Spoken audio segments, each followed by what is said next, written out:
Dear fighters ಎಲ್ಲರಿಗೂ ನಮಸ್ತೆ. ಇವತ್ತು ನಾವು ಹಗರಿಬೊಮ್ಮನಹಳ್ಳಿ ಹತ್ರ ಒಂದು ಹಳ್ಳಿಯಲ್ಲಿದ್ದೀವಿ.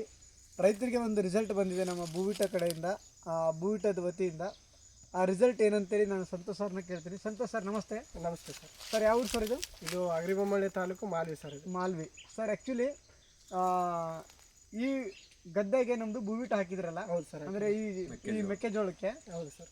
ಮೊದಲಿಗೂ ಈಗೂ ಏನು ವ್ಯತ್ಯಾಸ ಬರ್ತಾಯಿದೆ ಸರ್? ಎಷ್ಟು ಹಾಕಿದ್ದೀರಾ? ಖರ್ಚು ಎಷ್ಟಾಗಿತ್ತು, ಈಗ ಎಷ್ಟು ಆಗ್ತಾ ಇದೆ ಸರ್? ಖರ್ಚು ಕಡಿಮೆ ಆಗುತ್ತೆ, ಬಟ್ ಇದು ಎಕರೆಗೆ 2 ಪ್ಯಾಕೆಟ್ ಆಗ್ತಾ ಇದೆ ಸರ್. ಓಕೆ. ಈಗ ನಾವು ಪ್ರತಿ ಸಲ ಹಾಕ್ತಾಗೂ ಈ ಥರ ಸೈಜ್ ತೆನಿ ಬಂದಿಲ್ಲ ಸರ್.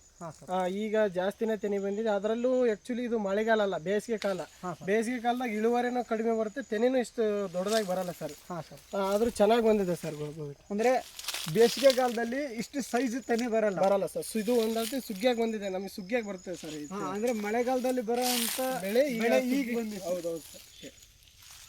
ಸರ್ ನೋಡ್ಬೋದು. ಅಂದರೆ ನಿಮ್ಗೆ ಏನು ಅನಿಸ್ತದೆ ಸರ್ ಈ ಪ್ರಾಡಕ್ಟ್? ಚೆನ್ನಾಗಿ ಅನಿಸ್ತಾ ಇದೆ. ಚೆನ್ನಾಗಿ ಅನಿಸ್ತದೆ. ಚೆನ್ನಾಗಿ ಅನಿಸ್ತದೆ. ಈ ಪ್ರಾಡಕ್ಟ್ನ 4 ಜನಕ್ಕೆ ಕೊಡ್ಬೋದಾ ಸರ್? ಕೊಡ್ಬೋದು sir. Okay sir, thank you so much sir. Thank you.